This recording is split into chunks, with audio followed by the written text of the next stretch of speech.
और दूसरी जानिब वज़ीर-ए-आज़म की ज़ेर सदारत काबीना का आज होने वाला इजलास मुलतवी कर दिया गया है। ज़राए के मुताबिक इजलास वज़ीर-ए-आज़म की मसरूफियात के बायस मुलतवी किया गया है। वज़ीर-ए-आज़म शहबाज शरीफ ने वफाकी काबीना का इजलास आज तलब किया था। अपडेट करें आपको, वज़ीर-ए-आज़म की ज़ेर सदारत काबीना का आज होने वाला इजलास मुलतवी कर दिया गया है। मज़ीद जान लेते हैं फ़ाद चौधरी से। फ़ाद, क्या वजूहात बताई जा रही हैं?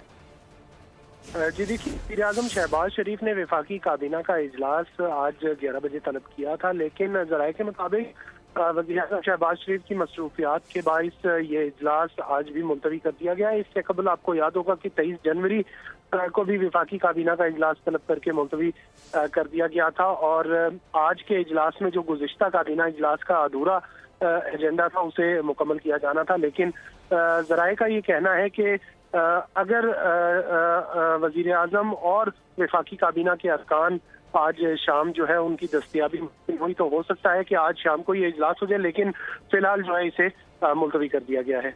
बहुत शुक्रिया फ़ाद अपडेट करने के लिए। सब्सक्राइब करें और बेल दबाएं ताकि कोई खबर रह न जाए।